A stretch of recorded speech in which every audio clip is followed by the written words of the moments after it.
rumah sakit ini adalah pasien, lalu ada proses internalnya serta pembelajaran melalui perspektif ini. BSC ini membantu manajemen rumah sakit mengidentifikasi kekuatan, kelemahan, dan juga area yang perlu diperbaiki. Eh, Lalu di sini ada pendahuluannya. Jadi rumah sakit daerah ini merupakan ujung tombak pelayanan kesehatan publik. Namun hingga saat ini banyak RSUD masih menghadapi berbagai kendala seperti waktu tunggu pasien yang panjang, lalu proses administrasi yang lambat, keterbatasan tenaga medis, dan juga koordinasi antar unit yang belum optimal. Nah, kondisi menunjukkan bahwa RSUD ini membutuhkan alat ukur kinerja yang lebih menyeluruh, tidak hanya dari sisi keuangannya saja, tetapi juga kemudian menjadi model yang balance scorecard ini menjadi model yang relevan untuk menilai kinerja dari berbagai perspektif yang saling terintegrasi. Seperti itu. Lalu di sini ada konsep pengukuran kinerja dengan balance scorecard. Balance scorecard ini dikembangkan oleh Kaplan dan juga Norton. Konsep ini menerjemahkan visi dan strategi organisasi menjadi serangkaian indikator kinerja. Di sini ada empat perspektif. Yang pertama itu perspektif keuangan, di mana perspektif keuangan ini pada rumah sakit daerah ini menekankan bagaimana rumah sakit mengelola sumber daya anggarannya. Meskipun tidak mengejar profit, RSUD ini harus memastikan apakah anggarannya itu tetap tepat sasaran, lalu dana BLUD-nya ini dikelola dengan efisien, lalu proses klaim BPJS-nya juga berjalan dengan baik, serta biaya operasionalnya juga terkontrol seperti itu. Lalu selanjutnya ada perspektif pelanggan. Nah, perspektif pelanggan ini fokus utamanya adalah pasien sebagai penerima layanan publik. Lalu di sini indikator yang dinilai adalah tingkat kepuasan pasien, waktu tunggu pelayanan IGD dan rawat jalan, kenyamanan fasilitas, lalu tingkat keluhan atau komplain, serta retensi dari pasiennya ini.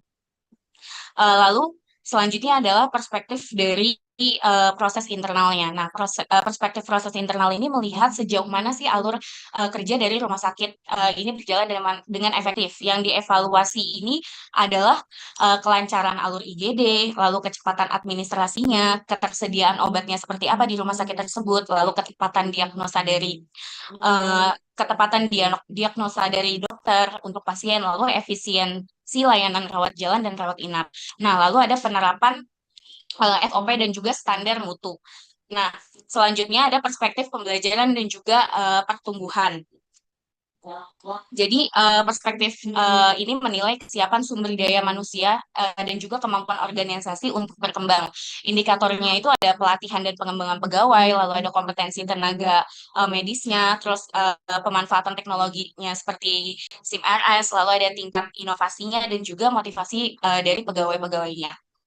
Selanjutnya ada kelebihan implementasi BSC di RSUD. Di sini ada pengukuran menyeluruh, jadi tidak hanya keuangan, tapi juga kepuasan pasien, proses internalnya, dan juga SDM-nya. Lalu yang kedua, selaras tujuan publik, mengutamakan aspek layanan sosial RSUD. Lalu yang ketiga, sinergi dari antar unitnya. Jadi setiap unit memahami kontribusinya pada strategi rumah sakit. Lalu yang keempat, ada perbaikan berkelanjutan, di mana identifikasi area ini perbaikan berdasarkan skor dari perspektifnya tersebut, gitu. Jadi mengidentifikasi area mana yang harus diperbaiki. Lalu ada transparansi dan juga akuntabilitas di mana data kinerja ini dapat dilaporkan secara jelas kepada pemerintah daerah dan masyarakat. Lalu ada tantangan implementasinya yang karena penerapannya ini masih menghadapi sejumlah tantangan. Di sini ada SDM itu belum terbiasa dengan indikator kinerja yang terukur, lalu sistem informasi masih manual seperti itu dan belum terintegrasi. Lalu yang ketiga, indikator per unitnya belum seragam. Yang keempat, anggaran untuk pelatihannya dan teknologi masih terbatas. Lalu resistensi pegawai ini terhadap perubahan. Dan suksesnya implementasi sangat bergantung pada komitmen pemimpin RSUD. Selanjutnya di sini ada strategi peningkatan keuangan pelanggannya. Jadi yang pertama itu strategi peningkatan kinerja melalui perspektif keuangan itu yaitu mengoptimalisasikan anggarannya, melakukan perbaikan sistem penagihannya bagaimana, dan juga analisis biaya per unit layanannya. Lalu kalau untuk perspektif dari pelanggan atau pasien sendiri, yang pertama itu penyederhanaan proses pelayanan. Yang kedua, survei kepuasan pasien yang dilakukan secara rutin. Dan yang ketiga, peningkatan kualitas komunikasi antar negara, kesehatan, dan juga pasien. Lalu proses internalnya ini penguatan SOP dan audit internal, digitalisasi pelayanan melalui SIM-RS, serta manajemen risiko pelayanan. Dan untuk SDM-nya, itu melakukan pelatihan berkelanjutan bagi tenaga kesehatan, yang kedua untuk pembentukan budaya kerja kolaboratif, yang ketiga untuk peningkatan kemampuan teknologi pegawai, dan untuk pengembangan sistem penghargaan. Lalu implikasi bagi pemerintah daerah, implementasi BSC di RSUD ini memberikan dampak positif pada tata kelola pemerintah daerah melalui pengawasan, transparansi, dan juga penerapan yang lebih baik. Yang pertama itu proses pengawasan menjadi lebih mudah, transparansi kepada masyarakat juga meningkat, perencanaan anggaran menjadi lebih tepat, dan juga kinerja RSUD ini dapat dievaluasi secara akurat dan juga objektif. Lalu masa depan pengukuran kinerja rumah sakit berbasis BSC ini ke depannya pengukuran kinerja berbasis BSC ini akan semakin relevan dengan beberapa tren masa depan yang mungkin terjadi antara lain seperti digitalisasi penuh sistem informasi rumah sakit, integrasi standar mutu dan akreditasinya, lalu pemanfaatan AI untuk prediksi kebutuhan pasien dan juga beban kerja, lalu ada serta benchmarking antar RSUD dengan indikator yang sama. Lalu kesimpulannya itu, balance scorecard ini merupakan alat pengukuran kinerja yang sangat efektif bagi RSUD karena memberikan pandangan yang menyeluruh. Nah, BSC ini mampu membantu rumah sakit untuk mengidentifikasi kekuatan dan juga kelemahan, serta mendorong perbaikan yang berkelanjutan. Namun, keberhasilan dari implementasinya ini sangat bergantung pada kesiapan SDM-nya, lalu dukungan teknologi, dan juga komitmen dari manajemennya gitu. Dengan implementasi yang baik, BSC ini dapat meningkatkan kualitas pelayanan rumah sakit sekaligus memperkuat akuntabilitas bagi pemerintah daerahnya. Oke, Mbak, saya Sekian mau presentasi dari saya. ya Iya, makasih. Ibu. Saya mau tanya Ya, satu aja, konfirmasi aja. Ini RSUD-nya tertentu apa RSUD umum? ini RSUD-nya itu sebenarnya saya umum, Bu, karena ada beberapa, tapi saya ada beberapa di papernya itu ada beberapa contoh aja sih, Bu, dari RSUD dari eh, beberapa kematian kayak gitu-gitu, Bu. Ada di Kalau papernya, misalkan cuman ini, tidak saya masukkan. Ya, Bu. kalau kalau RSUD-nya tertentu, Mbak pasti ngambil dari skripsi orang, ya, gitu Enggak, loh, Bu, Mbak. untuk fenomenanya sih umum, Bu. Cuman kalau untuk ininya saya cuman eh, memastikan bahwa memang ada benar ada fenomenanya seperti itu, Bu. Apa fenomenanya? Emang fenomenanya apa? Kalau judulnya begini, implementasi ini mesti judul skripsi. Tapi di RSUD apa gitu. Gitu ya. Jadi hati-hati. Kalau Mbak mau yang seperti ini, Mbak lihat Elaine Conway ya, ketika dia menjelaskan BSC di pemerintahan daerah. Jadi dia mau bahas dulu nih, BSC tuh dibuat oleh Norton dan Kaplan tuh dimaksudkan untuk perusahaan yang sifatnya mencari laba gitu loh. Ya. Terus diuraikan tentang BSC-nya. Kemudian bagaimana ya kalau diterapkan di Pemda gitu yang tidak mencari laba, apakah cocok atau tidak? Nada. Gitu kan, coba deh baca yang chapter itu, Elaine Conway itu. Jadi dia tidak menyoroti satu ini walaupun nggak disebut, tapi saya curiganya ini dari skripsi ya, yang meneliti rumah sakit gitu. Tertentu ada namanya gitu. Ya, terus dikemas menjadi paper gitu. Kalau Elaine Conway kan nggak begitu, Mbak. Tuh, ya. Dia mempertanyakan cocok tidaknya BSC itu diterapkan di pemerintah daerah yang tidak mencari laba gitu. Nah, Mbak harusnya seperti itu pendekatannya, ya. Jadi kalau ini ujug-ujug gitu ya, ujug-ujug, ya.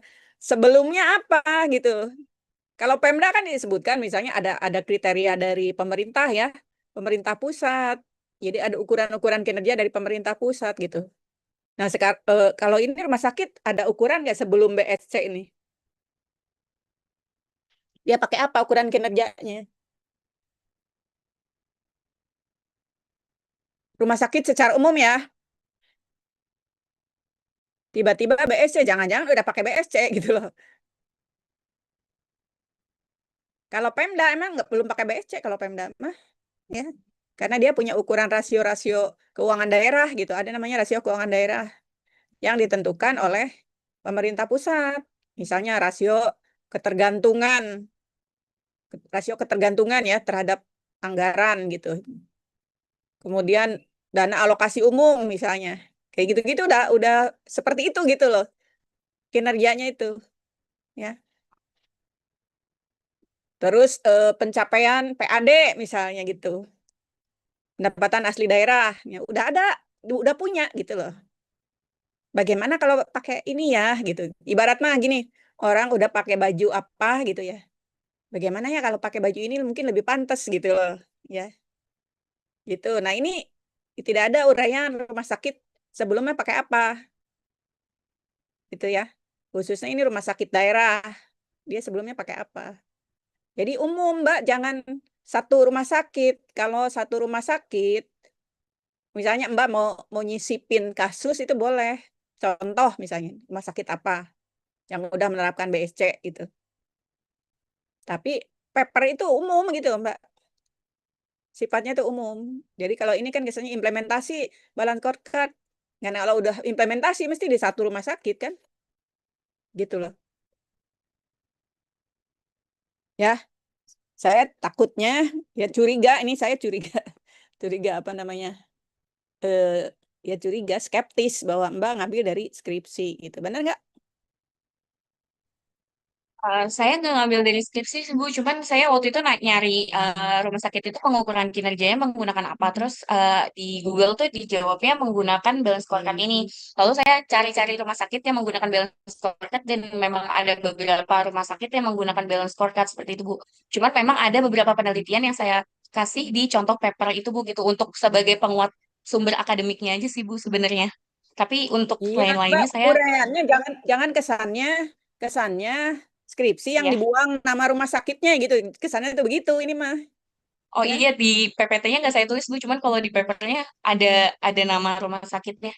Iya, justru itu. Iya, Mbak, jangan iya ini ya. iya Bu. Yang umum misalnya beberapa pemerintah daerah tuh boleh misalnya dari internet datanya ya, karena Mbak kan belum ini bukan penelitian kan, misalnya ngambil dari internet. Rumah sakit daerah tuh pakai apa gitu, ya. Terus kenapa rumah sakit daerah, Mbak, ininya?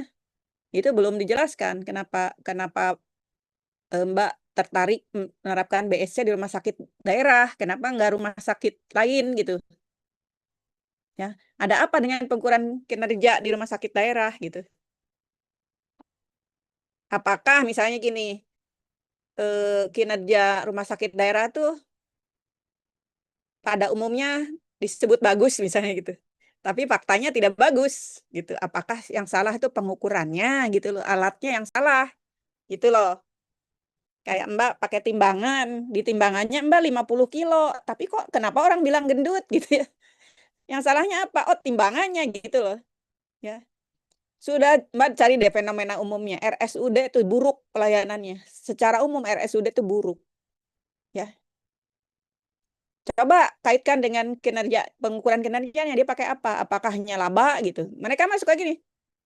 Ini pengalaman saya ya, kalau BPJS, kalau misalnya kitanya seseorang ya, misalnya saya pernah nganter ayah saya gitu. Ya didiamin aja di UGD gitu. Sampai lama, terus baru saya pakai itu anak kakak saya kan, anak kakak saya itu pejabat ya di Pemda. Ayo ke sini A gitu. Begitu si A-nya datang, pada takut tuh pegawai rumah sakitnya. Langsung dapat kamar kayak gitu tuh. Tadi mah bilangnya nggak ada kamar. Tunggu ya, nggak ada kamar gitu. Begitu datang pejabat, tiba-tiba ada kamar kayak gitu. Itu mah udah rahasia umum, Mbak. Ya. Di swasta juga gitu tuh. Ada saya di Cirebon tuh. Kebetulan salah satu direkturnya itu suami teman saya. Nah, itu kakak saya dirawat di situ. Terus dia, tolonglah gitu ke saya tuh. Kan kamu kenal sama suami temenmu. Ini masa udah lama, udah sejam dibiarin. Terus saya WA ke teman saya ya, ke istrinya. Begitu saya WA disampaikan kan ke suaminya, langsung ditangani.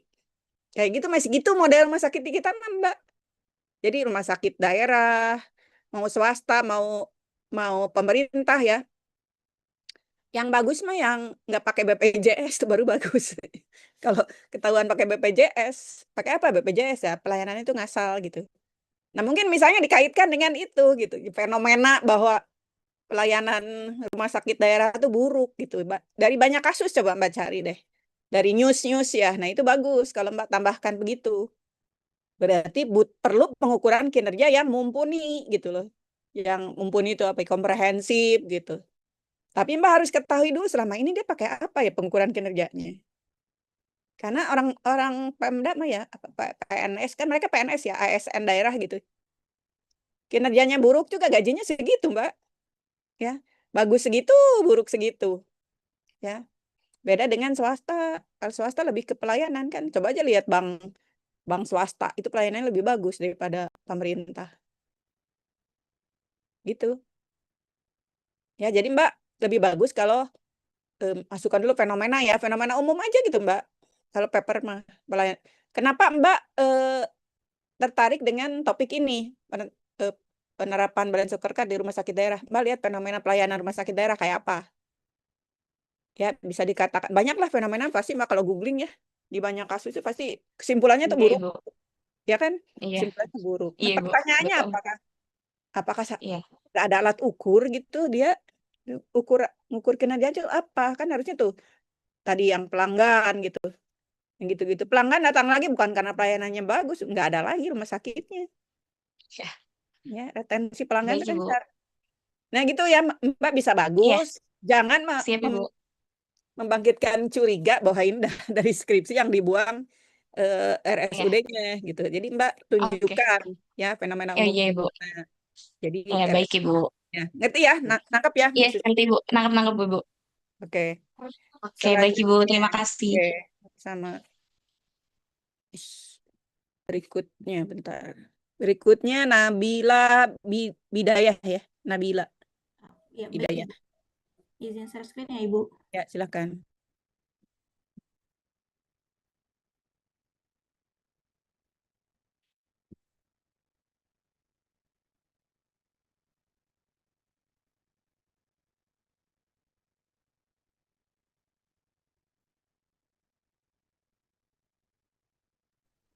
Apakah sudah terlihat Ibu? Belum, lagi proses.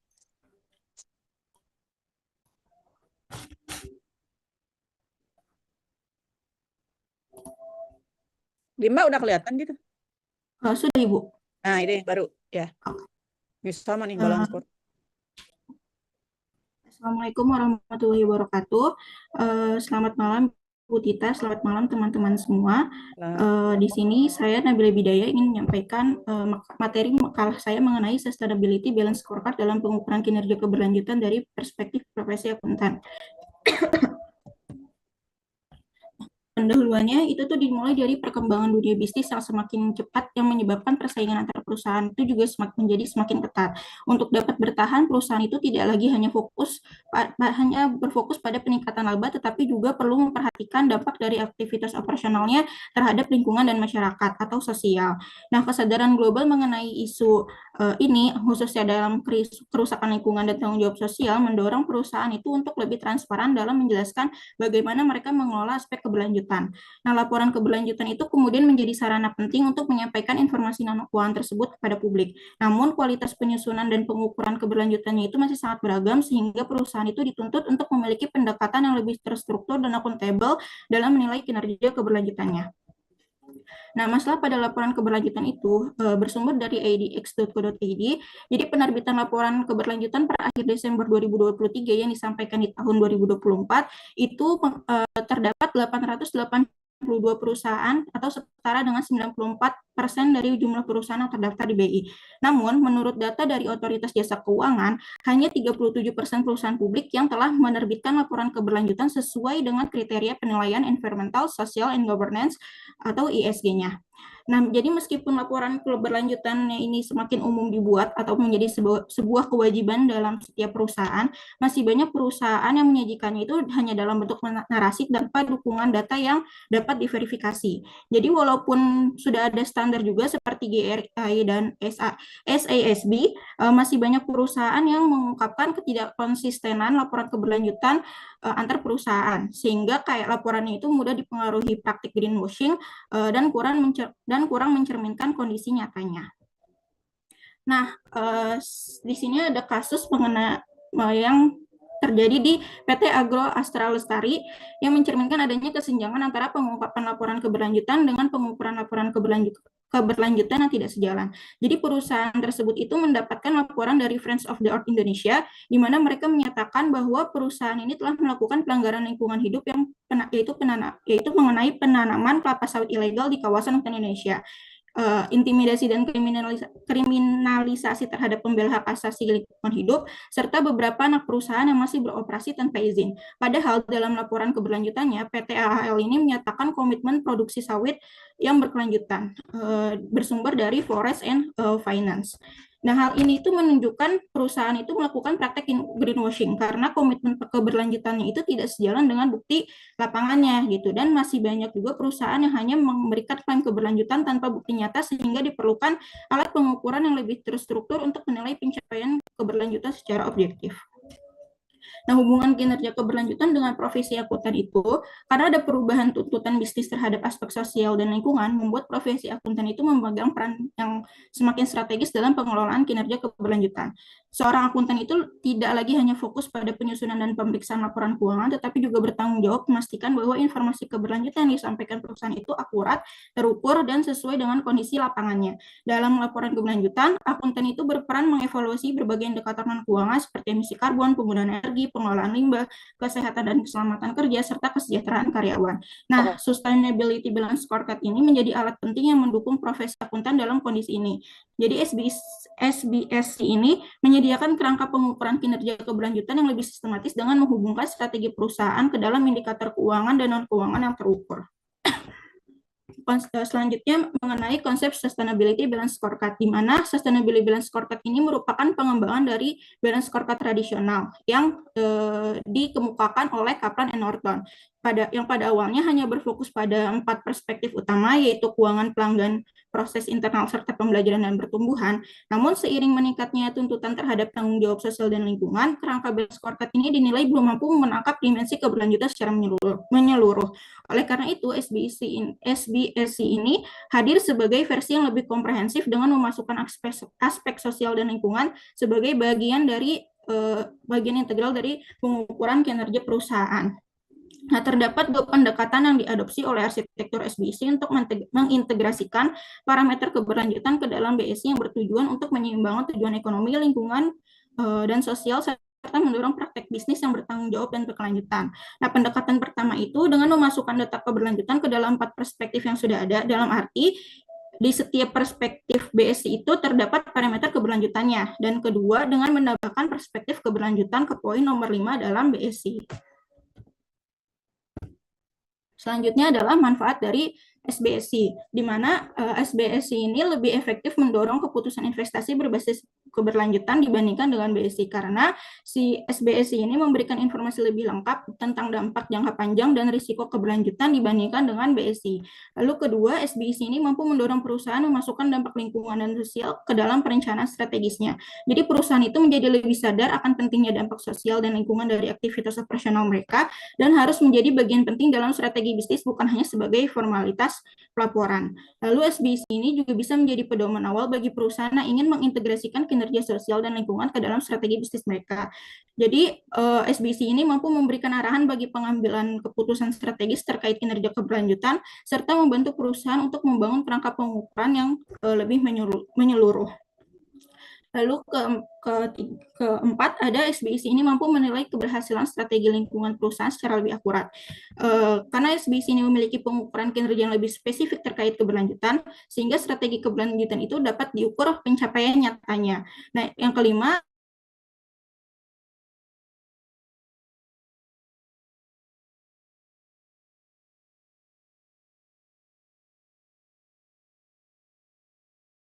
kinerja keuangan, aspek sosial dan lingkungan, bukan hanya berfokus pada aspek keuangannya saja.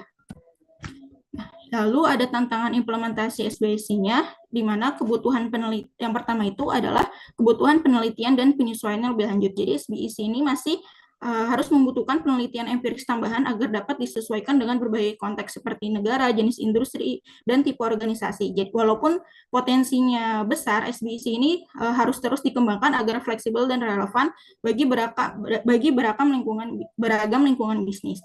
Lalu yang kedua itu adalah arsitektur SBSC yang belum seragam. Jadi setiap perusahaan itu kan memiliki kebutuhan dan karakteristik yang berbeda, sehingga penyusunan arsitektur SBC ini itu masih menjadi tantangan, hingga diperlukan desain yang lebih matang dan adaptif agar SBC ini dapat digunakan secara efektif di berbagai sektor industri. Lalu yang ketiga, adalah tantangan dalam menentukan indikator kinerjanya. Jadi belum ada standar indikator keberlanjutan yang disepakati secara luas, hingga pemilihan indikator itu masih bervariasi. Nah, indikator keuangan dan non-keuangan perlu diselaraskan juga agar pengukuran keberlanjutan lebih konsisten dan saling mendukung. Lalu keempat adalah kendala penerapan pada organisasi kecil. Penerapan dalam organisasi kecil seperti UMKM sering kesulitan menerapkan SBC karena keterbatasan sumber daya, kurangnya keahlian teknis, dan resistensi terhadap perubahan struktural. Simpulannya adalah Sustainability Balance Scorecard ini menjadi alat penting bagi perusahaan untuk mengintegrasikan aspek sosial, lingkungan, dan keuangan ke dalam sistem pengukuran kinerja yang lebih struktur. Dengan meningkatnya tuntutan transparansi, SBC ini dapat membantu perusahaan mengurangi kesenjangan antara klaim keberlanjutan dan bukti yang dapat diverifikasi. Nah, peran akuntan di sini sangat krusial karena mereka itu memastikan data non-keuangan yang digunakan dalam laporan keberlanjutan itu akurat dan dapat dipertanggungjawabkan. Meskipun memberikan banyak manfaat, si penerapan SBC ini masih menghadapi tantangan seperti penentuan indikator yang konsisten dan kebutuhan penyesuaian arsitektur di berbagai jenis organisasi. Nah, kendala penerapan pada organisasi kecil juga menjadi perhatian karena keterbatasan sumber daya kompetensi teknis. Namun dengan pengembangan yang berkelanjutan, SBC ini berpotensi meningkatkan kredibilitas pelaporan keberlanjutan dan mendukung pengambilan keputusan yang lebih bertanggung jawab. Sekian presentasi dari saya, kurang lebihnya mohon maaf. Wassalamualaikum warahmatullahi Mbak, wabarakatuh. jangan di stop share. Oh, ya baik Ibu.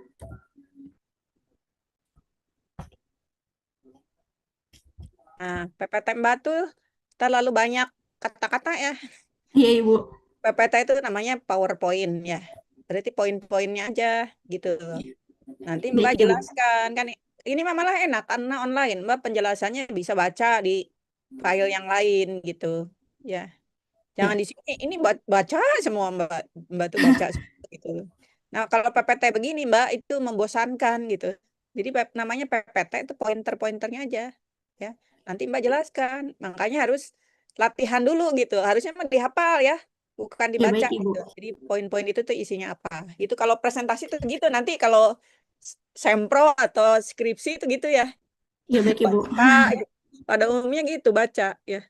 Ya untuk bisa hafal apa yang poin-poin yang ada di PPT, Mbak harus latihan berkali-kali. Kalau saya emang gitu ya. Sehingga begitu muncul poinnya Mbak langsung tahu oh isinya ini gitu ya. Jadi itu presenter tuh begitu Mbak, bukan baca ya, presenter tuh bukan membaca ya. Coba Mbak mundur ke yang sebelumnya. PPT-nya mundur ke slide sebelum. Nah, di sini kebutuhan penelitian dan penyesuaian lebih lanjut ini mengindikasikan bahwa Mbak ngambil dari hasil penelitian. Benar nggak? Kalau misalnya tantangan ini, ya Bu, saya ngambil dari, jadi kan ada penelitian yang sudah, jadi penelitian kayak kalau yang saya temukan itu Bu, dia penelitian yang mengadopsi dari penelitian-penelitian sebelumnya juga, jadi kayak meringkaskan gitu. Nah, saya di sini tuh mengambil kayak bukan kesimpulan, kayak meringkaskan kesimpulan yang udah hasil penelitian tersebut gitu Bu, karena kan saya mengingat perkataan Ibu juga yang kalau misalkan tantangan manfaat itu tuh harus diambil dari bersumber ya Bu ya gitu. Jadi saya Ya, ngambil sumbernya. sumber dari itu. Gitu Bu. Ya, maksud saya gini ya, saya kan udah kerasnya. Saudara ada yang nampak banget, kentara banget ya bahwa itu dari penelitian misalnya. Di abstraknya hasil penelitian menunjukkan, nah itu udah nggak bisa membantah ya. Nah semakin ke sini saudara makin pintar menyembunyikannya gitu loh. Tapi kayak begini nih masih kelihatan ya. Kebutuhan penelitian, nah itu berarti Mbak ngambil dari penelitian. Kayak gini ya, ini saran saya untuk PPT-nya dulu ya, itunya kan belum. Untuk Mbak Nabila Bidayah sama Mbak Dini ya tadi, karena sama-sama bahan scorecard. Saya tidak melihat misalnya Mbak Dini aspek keuangan di rumah sakit tuh ngukurnya pakai apa. Ya, di rumah sakit daerah itu. Nah itu saya nggak lihat. Saya juga dulu konsultan balance scorecard Mbak di Pertamina tuh, Pertamina Balikpapan. Ada ya, ukuran keuangan, aspek keuangan ukurannya rasio ini gitu. Terus yang lain-lainnya misalnya retensi pelanggan. Itu gimana ngukurnya ya? Aspek pelanggan ya, kemudian internal, proses bisnis internal, kemudian satu lagi Pak. Pengembangan. Ya, pokoknya empat-empatnya itu harus munculkan, ngukurnya gimana? Nah, saya ingin lihat di rumah sakit ke aspek rumah sakit daerah ya, aspek keuangannya pakai apa ngukurnya? Ada nggak Mbak Dini? Nanti tambahkan ya Mbak. Karena itu yang dicari gitu, yang dicari pembaca. Nah, Mbak Nabila juga gini, sama keuangannya apa nih?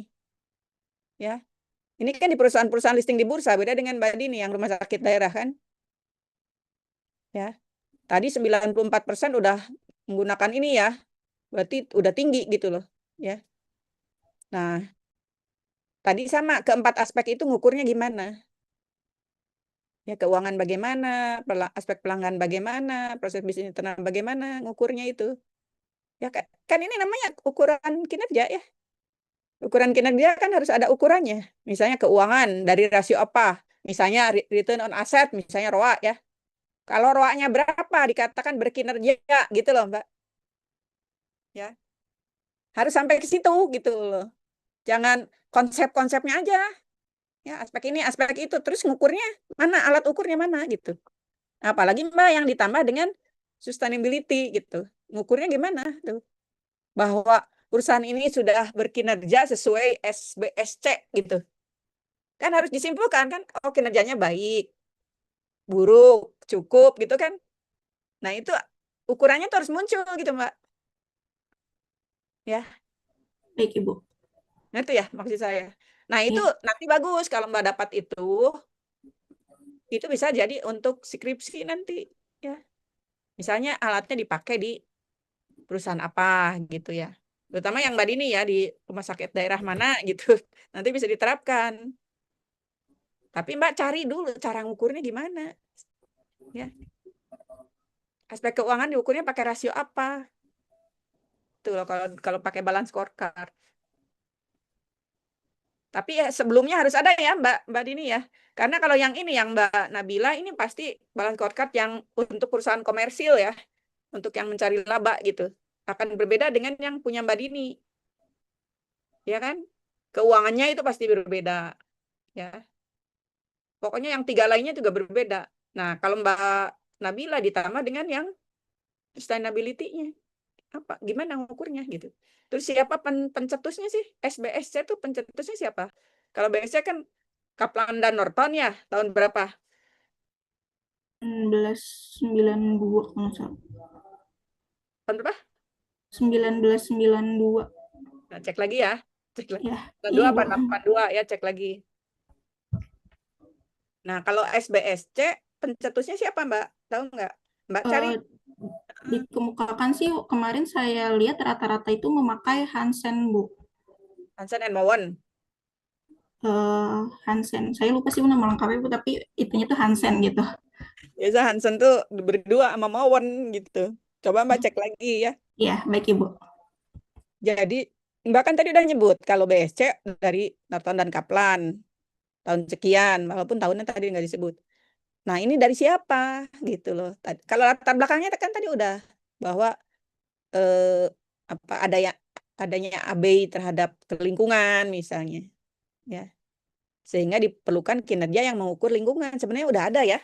Kinerja lingkungan misalnya proper gitu ya dari pemerintah itu proper itu loh. Tahu nggak proper? Dari Ya, Kementerian Lingkungan Hidup. Yang Ibu. warna Yang emas gitu warna-warna. loh.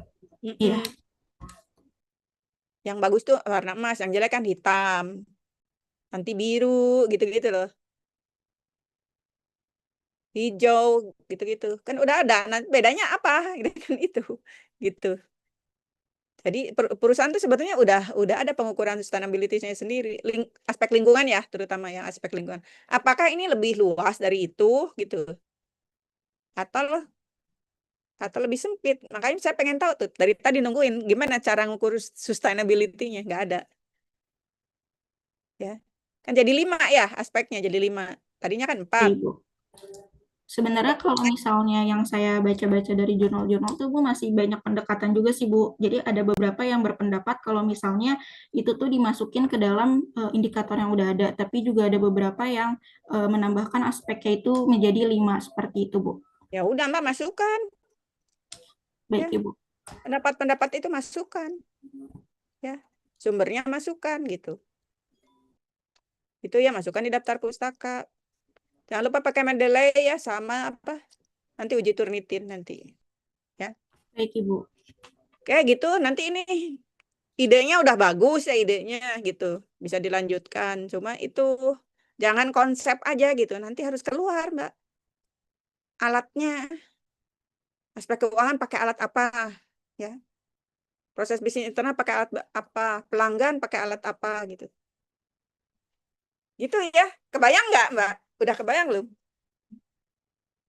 Belum ya. Ini mah ngecap doang ya. Semua orang juga tahu ada 4 balance scorecard itu tahu. Terus pakai apa gitu ngukurnya? Ya sehingga bisa disimpulkan oh kinerja menurut balance scorecard itu baik gitu. Gimana coba kesimpulannya kan gitu. Nah, nanti Mbak kalau penelitian menggunakan ini harus ke situ arahnya. Ya. Nggak bisa hanya konsep begini. Ya. Oke, cukup ya untuk PPT-nya. Baik Ibu, Oke, terima boleh kasih di banyak stop Ibu. share. Ya, selanjutnya. Fatin, Mbak Fatin. Baik, Ibu. Izin share screen. Ya.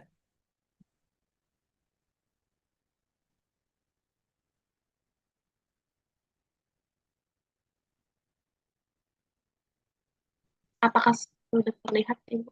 Belum. Lagi proses.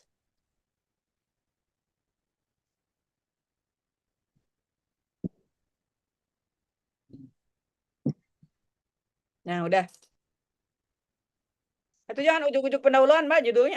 Iya, iya, Ada Bu. covernya Kepencet. gitu. Nah, gitu Iya, covernya. benar, Bu. Kepencet. Implementasi. Assalamualaikum warahmatullahi wabarakatuh. Selamat malam semuanya.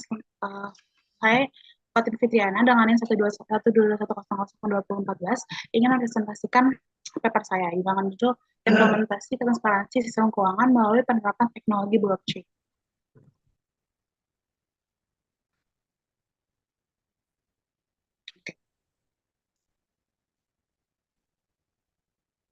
Oke, untuk pendahuluan. Jadi, perkembangan teknologi digital dalam 2 dekade terakhir telah membawa perubahan besar dalam sistem akuntansi dan keuangan.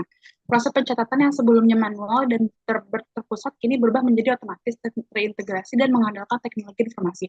Salah satunya itu inovasi terbesar adalah blockchain, teknologi yang dinilai mampu meningkatkan transparansi, keamanan, serta efektivitas pencatatan transaksi, menurut Aningrum dan Adriana 2025. Dalam konteks akuntansi, blockchain dapat mengurangi risiko fraud, meminimalkan manipulasi data, dan juga serta menyediakan pelaporan keuangan yang lebih andal. Sistem keuangan tradisional masih menghadapi isu seperti keterlambatan informasi, kurangnya kebukaan, dan juga ketergantungan pada pihak ketiga. Blockchain hadir sebagai solusi untuk menciptakan pencatatan transaksi yang dapat diverifikasi secara real-time dan tidak dapat diubah. Menurut Rosmala dari Budo. Selanjutnya, ada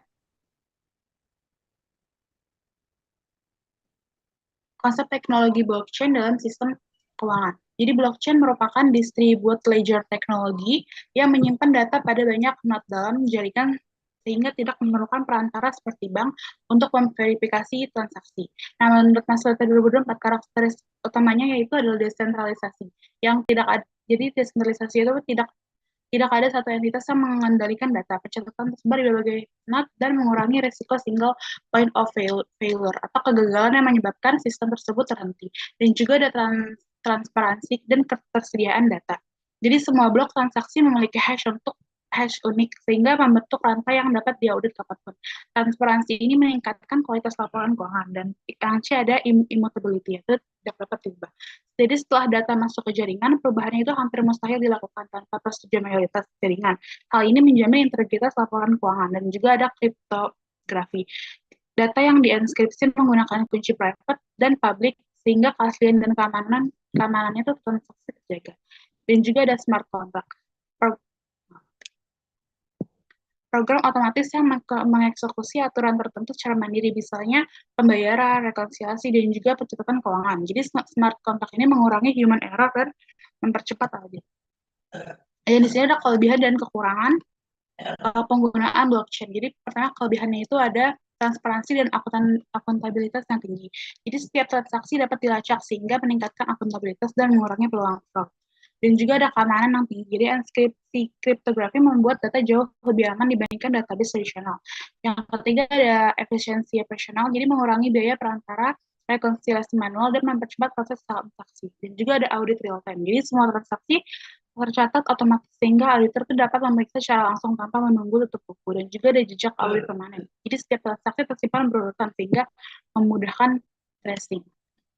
Dan juga ada kekurangannya. Jadi kekurangannya itu ada biaya implementasi yang tinggi. Jadi infrastruktur, pelatihan sumber daya manusia, dan juga integrasi sistem membutuhkan biaya yang besar. Dan juga ada skalabilitas rendah. Jadi blockchain publik cenderung lebih lambat saat volume transaksi tinggi. Jadi dan juga ada ketidakpastian regulasi. Nah, di sini belum ada standar hukum yang jelas untuk membuat perusahaan tuh ragu untuk mengadopsi si blockchain tersebut. Dan juga kompleksitas teknologi. Jadi di sini membutuhkan sumber daya manusia yang berpengalaman dalam kriptografi dan juga smart contract. Dan juga ada masalah privasi, jadi transparansi blockchain bertentangan dengan kebutuhan kerahasiaan data keuangan. Yang selanjutnya ada tantangan implementasi blockchain dalam sistem keuangan. Jadi, dan juga ini Lu et al. Menyebutkan beberapa hambatan utama dalam penerapannya. Itu yang pertama ada regulasi dan kepatuhan. Jadi, smart contract, aset digital, dan audit berbasis blockchain ini itu belum memiliki payung hukum untuk payung hukum yang jelas sehingga menimbulkan resiko kepatuhan. Dan juga ada keamanan data pribadi. Meski blockchain tersendiri itu aman, jadi pola transaksinya tetap dapat dianalisis dan menimbulkan resiko identifikasi individu. Dan yang C ada kesiapan SDM, jadi kurangnya tenaga ahli dan kriptografi, distribute system, dan juga pengembangan smart contract, jadi membuat implementasinya itu menjadi lambat. Yang D ada biaya infrastruktur tinggi, jadi node server, penyimpanan terdistribusi, dan audit smart contract membutuhkan investasi yang cukup besar. Nah, ini strategi implementasi transparansi dengan blockchain.